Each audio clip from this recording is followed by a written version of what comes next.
Swali ambao umeniuliza Mheshimiwa Bertrand amekwisha kuijibu.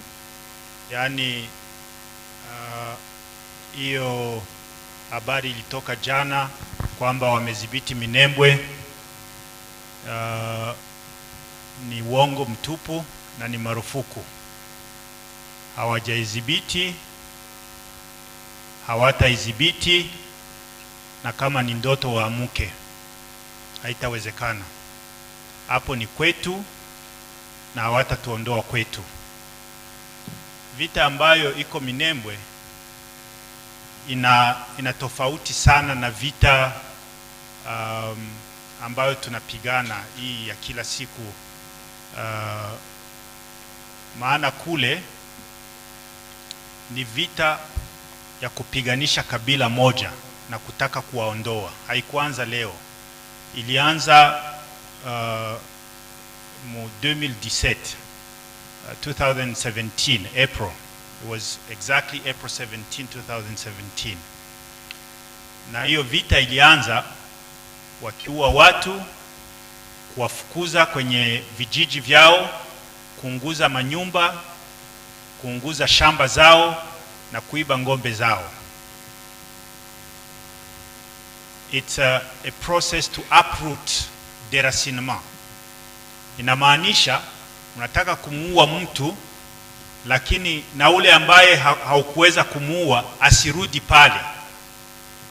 Umuuishe njaa na uhakikishe kwamba ametoka. Sio kwa, it's not just coincidence. Sio haikutokea tu kuona kwamba percent 85 au 85% ya Wanyamulenge wako nje ya nchi. Wako kwa nchi ya Burundi, Rwanda, Uganda, Nairobi. Kuzidia watu 20,000 wamebebwa Marekani. Wengine kama hao wako Canada, Australia na Europe. Basi kwa nini kabila moja tu iondoshwe nchini na iishi kama refugees kwa nchi zingine? So hii ambayo naiona leo ni process ambayo ilianzishwa tangu 2017, na leo wanafika kwenye final. Wanataka kumalizisha hiyo mpango, lakini hawataiweza. Tuliishi Minembwe, wazazi wetu walizaliwa Minembwe, wababu zetu walizaliwa Minembwe.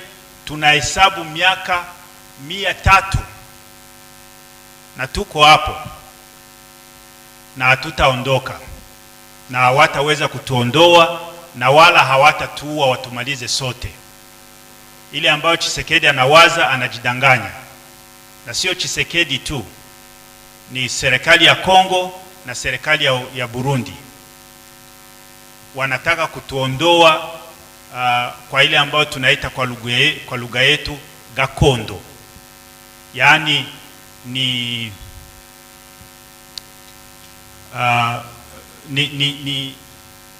udongo wetu. Wale ambao wanafikiria tunapigania kitu ingine, wajue kwamba tunapigania haki ya kuweko, haki ya kuishi, haki ambayo wengine Wakongomani wote wanao.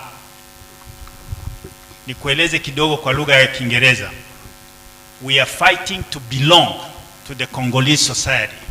We are fighting to survive. We are fighting to exist. It's an existential war.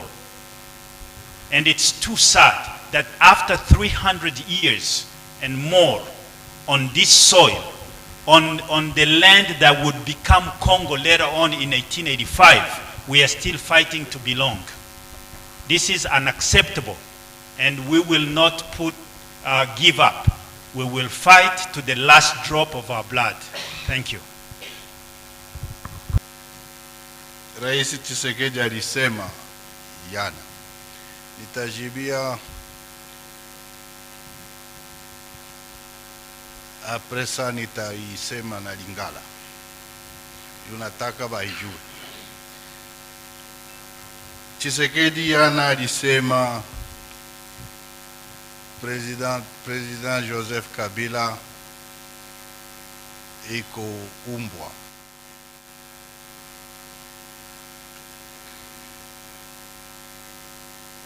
Kuko point tano. Ya kwanza, tunaomba wakongomani bamsamehe, na tunaprofite na hiyo occasion kushangilia na pia kupana felicitation kwa Leopard. Bakongomani bamsamehe Tshisekedi. Juu ukiangalia television utaona alikuwa anafuata hiyo kabumbu na iko anakunya whisky.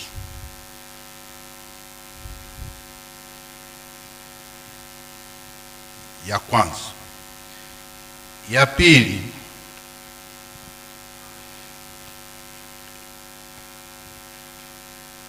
Rais Tshisekedi iko mkosa adabu.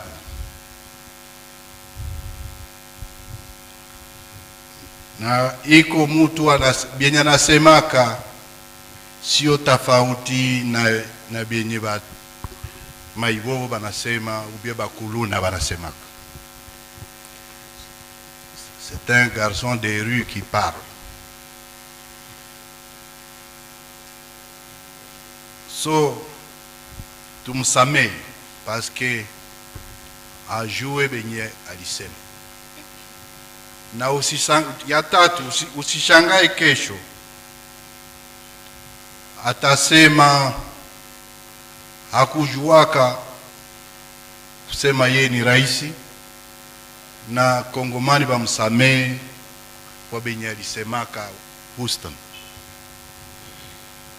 Ya ine, kanasema President Joseph Kabila iko umbwa. Eske munayua umbwa njo chakula yake anapendaka kula sana? Manake ni nini? Mawazo yake anawazia Kabila ni nyama wa kukula. Please, tunaomba wakongomani bamsamehe, parce que na Kifransa batasema ce sont des propos irresponsables, offensants, irrespectueux et qui anéantit tous les prestiges de la fonction imméritée qu'il occupe. Na Lingala na koloba boye, lobby Monsieur Tshisekedi afingi président honoraire Kabila ke azali mbwa. Na koyelola na point mitano ya liboso kosenga ba Congolais bolimbisa ye. Et puis ko réitérer sur ba félicitations to sali pona ba Léopard na biso. Bolimbisa ye pamba te soki bostali ba image ndenge ya fandaki na stade. Ya zalaki komela Chivas pe azotala match ya Léopard. Tant que tu as gagné le match, tu as gagné le match. Yami Balé. À propos de M. Tshisekedi envers son prédécesseur, ezali ba propos moko grave, ou ezali dignité na moto ya fandi na ebonga o ya zanango. Pambate ou azoloba eza différenté et que senité na oyo kuluna kolo bana balabala ou bien oyo ba mesana na parti na bango ba bengaka parlementaire debout, il va parler, il va parlementaire debout. Ozali na président oyo ali mal éduqué. Yamisato ezali que bale ndenge ezalaka ezali parmi les rares matières ezosangisa biso oyo ozala mungala mukongo muswahili muluba toyebani biso nyonso nsima ya léopard wana na ntango toza na wana totalaka teke moto azali auti wapi origine na ezali wapi nde ezali eloko ezosangisa nde esika oyo monsieur Tshisekedi azopona mpo asepare bato bapropos xénophobe bapropos ya haine bapropos ya kofinga ozali mokonzi ya mboka avec un insulte facile bolimbisa ye nayebi te soki nalobaki deja bobosana te mbwa ezali musuni oyo ye Tshisekedi ameseni kolia mpe alingaka mingi ntango aza kofinga prédécesseur na ye ke azali mbwa aza na makanisi nini na mutuna ye wana nde mutuna tokotikela bino bakongomani bino moko borépondre me kasi boyeba eloko moko lelo tosanganaki awa mpona kokumisa certe na baléopard ndenge basali baperformance na bango me toza kokanisa bandeko na biso bo bazali na haut plateau de Minembwe baza bakongole lokola biso nyonso me makambo ezoleka kuna touti tozolobela mokili bayeba ke épuration ethnique bazobunda kuna na bangomba kuna mine ezalaka te d'ailleurs ata nzela moko ya kokoma kuna ezalaka te me bitumbu oyo force bazotia kuna ezali mpona kosilisa moko ya batribu na biso balongwa na Congo nde toza koattirer attention na bino bakongolais. Nous avons l'ambition de créer une nation. Une nation veut dire la nation d'abord, la tribu ou l'ethnie après. Mais on boza ko sala ke moko na biso moko ya ba ethnie ya Congo esila. Et puis ezali orchestré na mutu oifwa sangisa biso. Nde toza ko dénoncer. Lelo yo depuis 14 mois toki balobaki Minembwe eza sous blocus ata mungwa mwaekoma kuna ezaka suti sukali ekomaka kuna te bakisi ya première nécessité lokola baspirine bani ezalaka kuna te basala blocus po bato basila baboma banyama na bango nyonso bato bazokufa na nzala meme ba humanitaire po bakoma bapekisi bango bakende te mais entre temps tofandi kimia pona nini yango toyelelo toza ko dénoncer yango pe kosenga congolais moko na moko esali esiko ozali otelemi oyebaki mboka eza na danger danger munene po baza kolinga ko exterminer bato mosusu pona kosukisa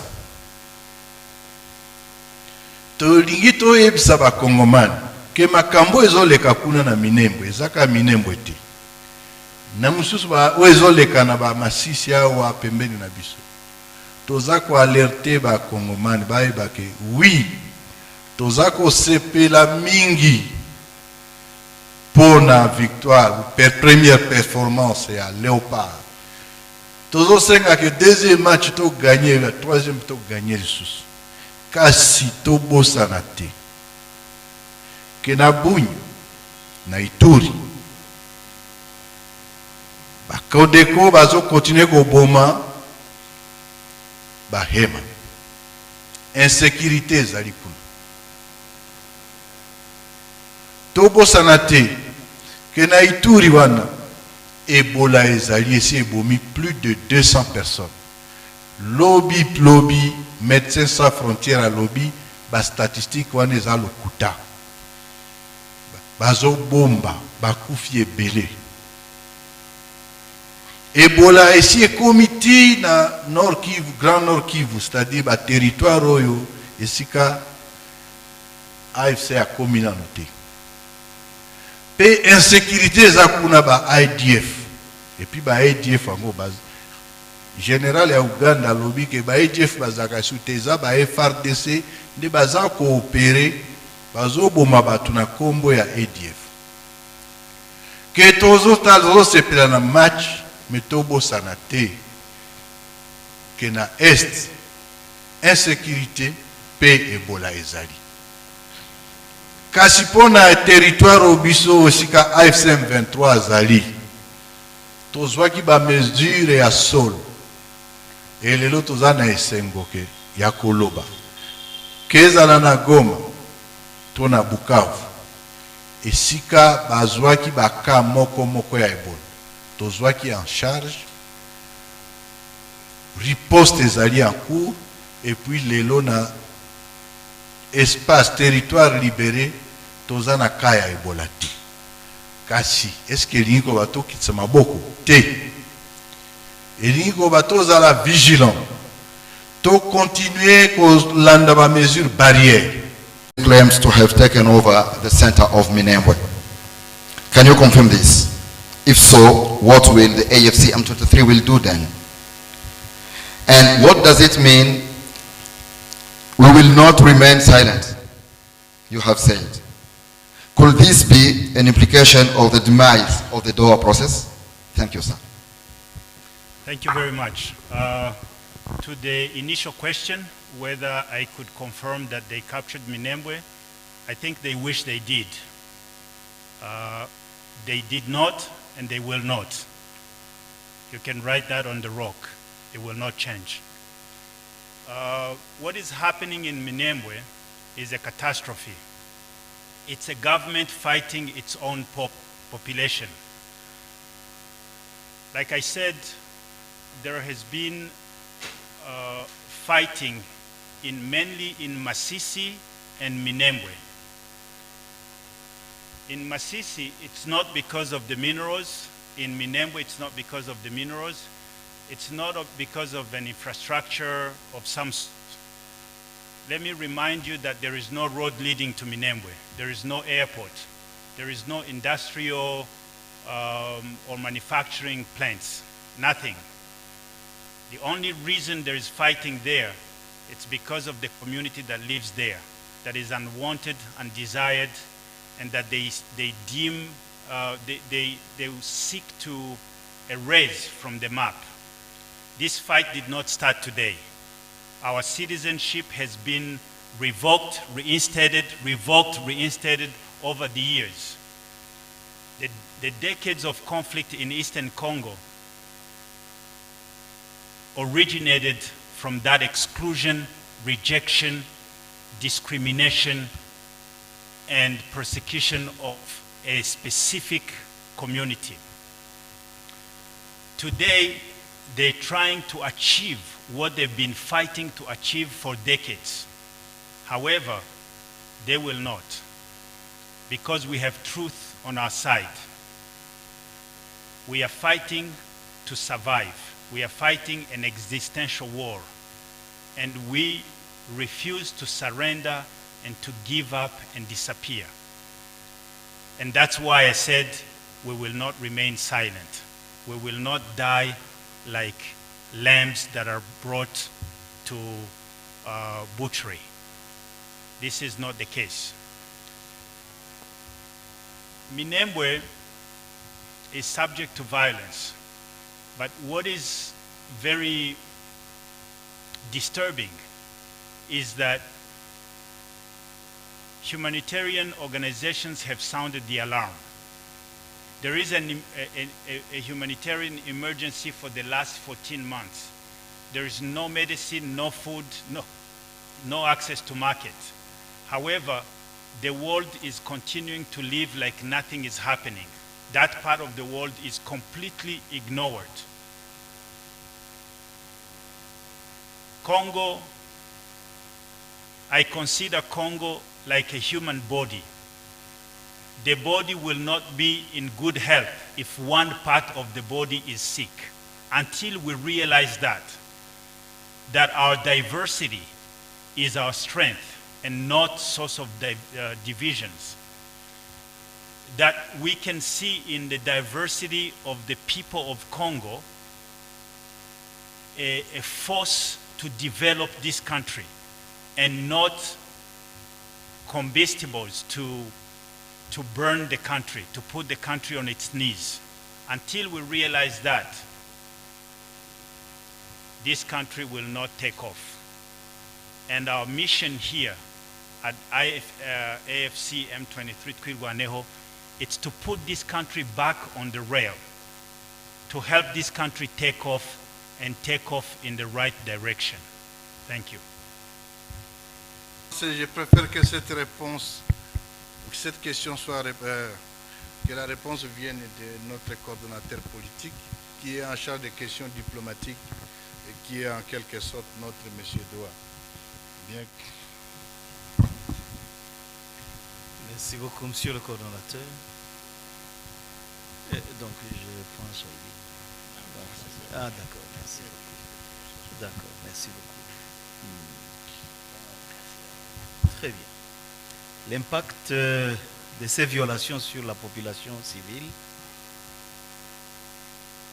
Mais vous savez que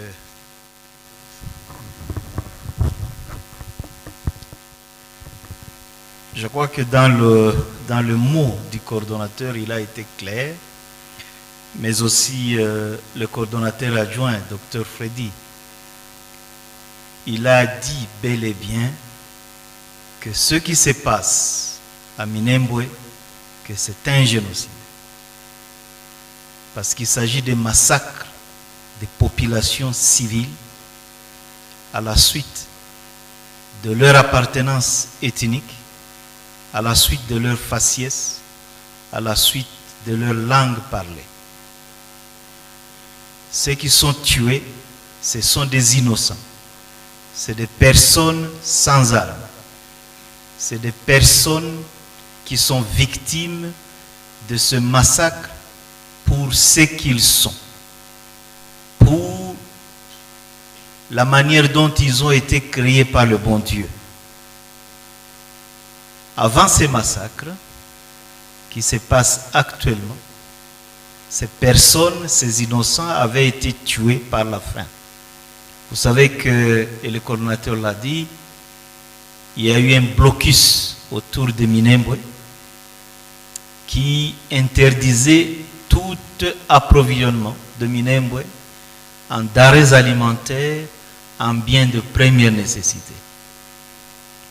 Et parmi les biens de première nécessité, il y a non seulement les vivres, mais il y a également des médicaments. Or, vous savez que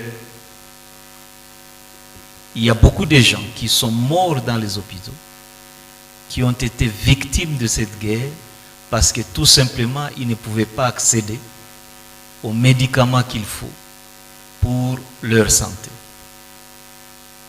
Et ensuite, il y a eu des bombes qui ont été tirées sur Minembwe qui engloutissaient non seulement des villages entiers, mais également des hôpitaux, des écoles et en général les sites civils. Et maintenant, ce qui se passe dans Minembwe, ce sont des personnes armées qui tuent volontairement. Et certaines images sont atroces. Et c'est pourquoi nous disons que les premières victimes de cette guerre, ce sont nos populations civiles. Je voudrais même aller un peu plus loin. Que ces massacres et ces génocides de Minembwe rentrent dans un plan global de tuer les Baswahili. Et il suffit seulement de voir ce qui se passe actuellement. Non seulement que ce sont les Baswahili qu'on oppose les uns aux autres à travers ce qu'ils ont appelé les Wazalendo, tous sont des Baswahili. Il n'y a pas de Muzalendo qui parlent une autre langue que les Baswahili. Ce qui se passe à Beni, ce sont les Baswahili qui sont tués par les ADF. Et vous le savez, ils sont égorgés, ils sont dépiécés au vu et au su de tout le monde. Et c'est par les mêmes Baswahili, mais également par l'armée régulière. Je crois que vous avez suivi récemment le patron des opérations de l'opération Shuja, le général ougandais, qui a dit clairement que ce sont les FRDC qui massacrent les populations à Beni. Si vous allez du côté de l'Ituri, vous allez voir que ce sont les mêmes Baswahili qu'on oppose aux Baswahili. Les Codeco, évidemment, alliés au FRDC, ce sont eux qui tuent les Bahema. Les Bahema, c'est des communautés congolaises, Baswahili ou Swahiliphones. Les massacres qui se font aujourd'hui rentrent dans ce plan d'extermination des Baswahili et vous ne devez pas avoir honte de le dire et de le dénoncer. Donc ce sont des populations civiles qui sont tuées. Eh bien, cerise sur le gâteau, Ebola, que l'on vient également de constater dans la partie est du pays, est en train également d'exterminer les Baswahili. Ce sont là les réalités auxquelles nous faisons face. Ces réalités qui viennent s'ajouter au massacre par les FDLR qui avaient déjà commencé sur cette partie du pays et qui se poursuit. Il est important que nos populations de l'est du pays, les Baswahili, prennent conscience de cela et décident de pouvoir se défendre contre cette mise à mort qui est injuste, qui est planifiée par le régime de M. Tshisekedi. Avez-vous saisi la médiation? Je dois vous dire que chaque jour qui passe, il y a au moins une correspondante qui est adressée à la médiation.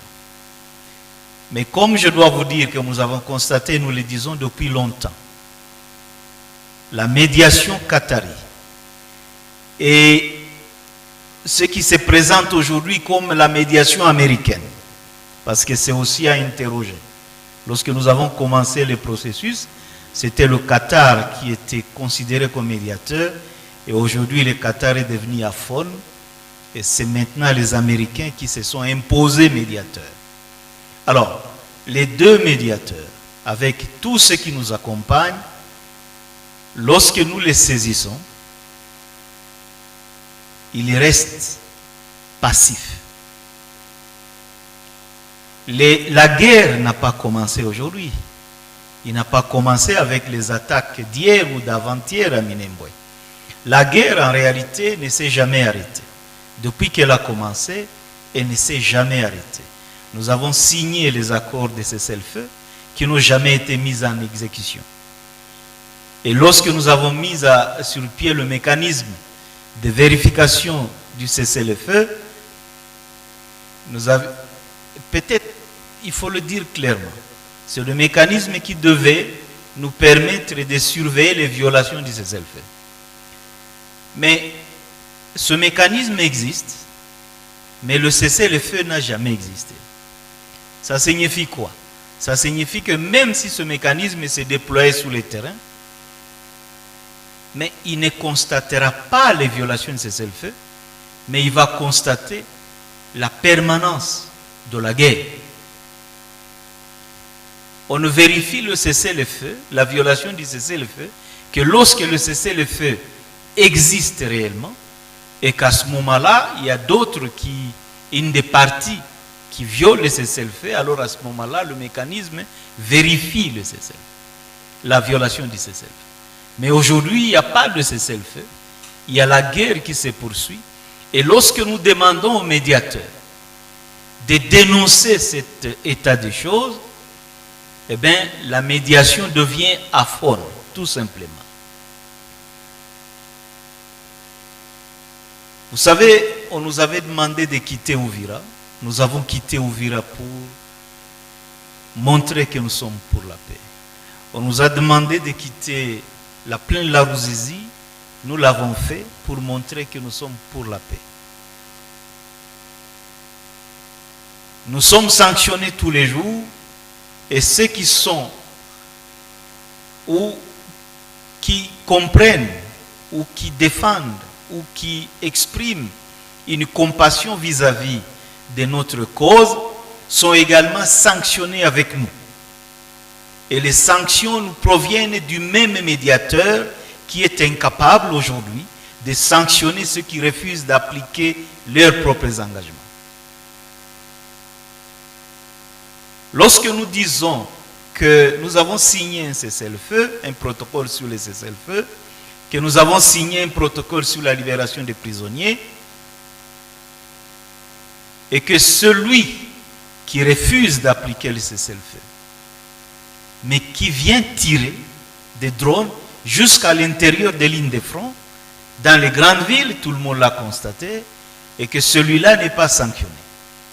Lorsque nous signons le protocole sur la libération des prisonniers, et que nous respectons nos engagements, que nous libérons autant de prisonniers, et d'autres sont encore là, parce que Kinshasa refuse de les reprendre, mais que de l'autre côté de Kinshasa, il n'y a absolument rien. Nous avons posé la question à la médiation de nous dire tout simplement un seul engagement que Kinshasa a respecté. Il n'y en a pas un seul. Mais que lorsque les sanctions viennent, les sanctions tombent sur ceux qui respectent leurs engagements, mais ceux qui ne les respectent pas sont traités en héros, sont cajolés, sont traités en gras bébés qu'il faut protéger, sont babysités. Nous disons que ça, c'est injuste. Il arrivera un certain moment où l'AFC M23 prendra des décisions de récuser la médiation. Mais nous ne sommes pas encore là, mais nous le disons. Il arrivera un certain moment où nous prendrons nos responsabilités pour que nous puissions au moins regarder le processus de paix, parce que nous continuons à croire au processus de paix, nous continuons à croire que cette crise ne peut être résolue que par la voie de la paix. Merci. Kama vile nilikuwa nikisema kwa Kifaransa, process ya Doha ni sisi ambao tuliomba, maana tulipenda tumalize shida ambayo inakuwa ndani ya nchi yetu kupitia maongezi. Maana sisi AFC M23 tunadhani kwamba, na hiyo ni imani yetu, kwamba hii vita na hii shida za nchi yetu haziwezi zikamalizika kwa vita, zitamalizika kwa maongezi. Na wakati tulienda hapo Doha, tulikubaliana hasa vitu vingi, sitarudilia yote, lakini kwa vitu ambao vinaelekea hali ya leo ni usitizaji wa mapigano, na tulijenga timu ambayo inaweza kufanya uchunguzi wa watu ambao wanaharibu hiyo usitizaji wa mapigano. Na tulikubaliana pia kwamba tunaenda kufungua wafungwa ambao walichukuliwa ama walikamatwa ngambo zote za mapigano. Lakini kwa leo tangu tulisign hiyo ceasefire protocol hakuja kuwa usitisaji wa mapigano. Mpaka leo Kinshasa na government yao na bwana Tshisekedi wanaendelea kupiga vita. Na hiyo vita ambao wanapiga hawajifiche. Wanaipiga na wanaitetea hadharani. Na mulisikia hapo awali walikuwa wanafungua vita eneo yote ya mapambano kutoka Masisi kupitia Kalehe kwenda mpaka Sud Kivu, Minembwe, na leo hiyo vita inaendelea. Lakini sasa kwa leo hiyo vita inapita kwa kiwango kingine.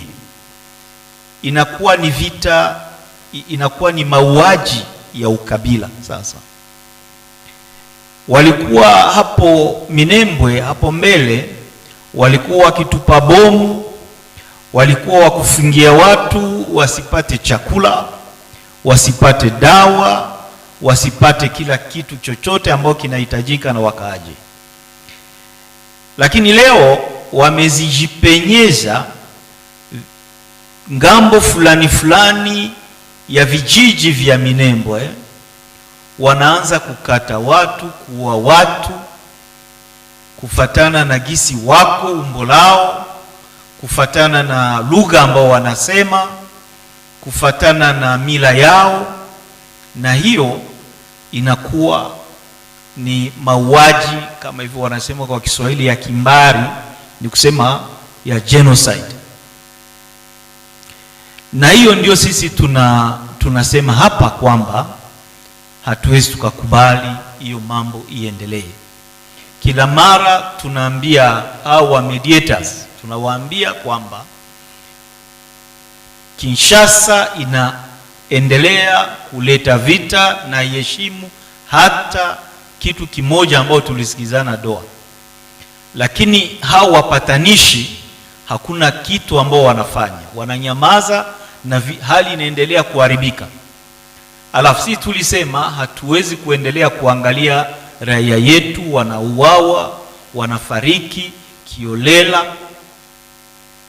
bila sisi kuweza kufanya chochote kwa jina ya kuheshimu mikataba ambayo haiheshimiki na watu wa Kinshasa.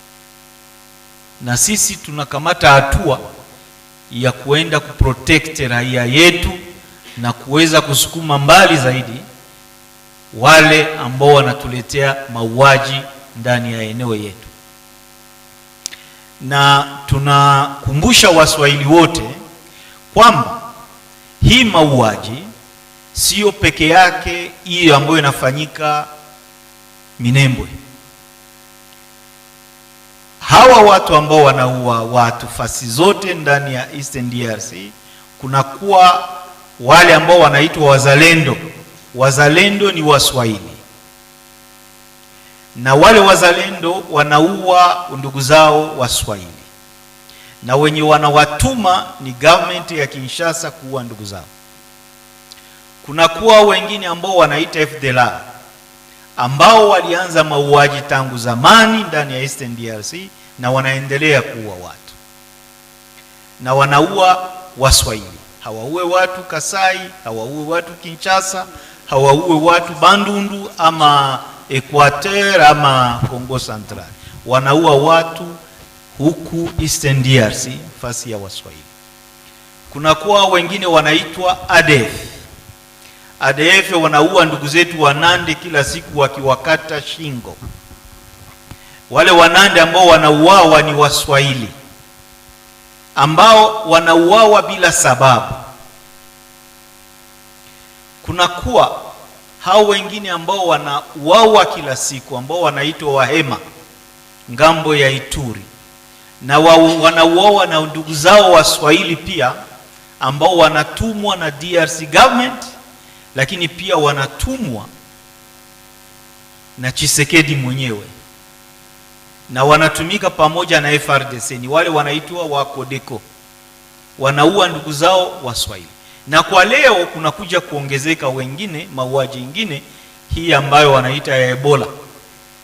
Ebola haikuzaliwa Eastern DRC, lakini ililetwa Eastern DRC, na wenye wanakufa leo ni Waswahili. Ndio maana tunasema kwa hii menace ambayo inakuwa nyingi dhidi ya Waswahili, inaomba Waswahili wasimame ili waweze kusema sisi hatutaki mauaji, tuko wakongomani kama wengine, na tunaposha simama kusema Bwana Tshisekedi kama analeta njama zake za mauaji ya genocide ndani ya Eastern DRC, sisi hatutakubali na tutaendelea kumpiganisha ili hii siasa ishindwe. Hatutangoja wazungu watuambie kusema nyinyi mungoje tu Bwana Tshisekedi atawapa amani. Hapana. Amani tumekusha kupima siku zote, tulisha kuona kwamba Kinshasa hawana nia ya kuleta amani. Alafu ni sisi wenyewe kuweza kujihami. Unasema societe civile walisema tujenge nchi huku kwetu ili tuweze kujiprotect.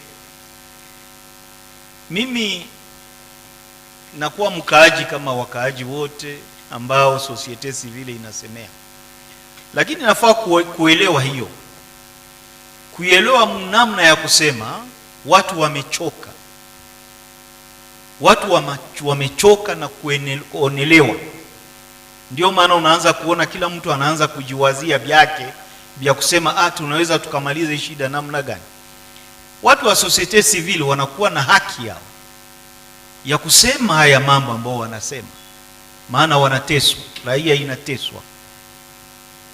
Lakini sisi kama AFC M23 tunasema kwa kumaliza shida hii ambayo inakuwa huku kwetu ni kupitia maongezi peke yake. Na tunajua kwamba hata UN ilitayarisha njia ya watu kuweza kujitegemea. Hiyo ni kweli, ni haki ya watu kuweza kukamata kila mpango ya kuweza kujitegemea, maana ni haki yao. Hiyo sio haiende umbalimbali na haki ambayo ilipangwa na UN, hiyo ambao wanaita le droit à l'autodetermination. Inapangiwa, ni kweli, lakini sisi hatujafika huko. Sisi tunasema kungali njia za kuweza kumaliza shida wakati wakongomani wote wanakaa pamoja na wanaongea na wanapata suluhisho. Hiyo ndio msimamo wetu kwa leo, na hiyo msimamo haiyabadilika. Lakini hatuwezi tukakataza societe civile kupana maoni yake, maana wao wanarepresente raia na sisi pia tunakuwa ndani ya hiyo raia. Lakini kama AFC M23 tunakuwa na yetu msimamo na ambayo haijaenda huko. Asante.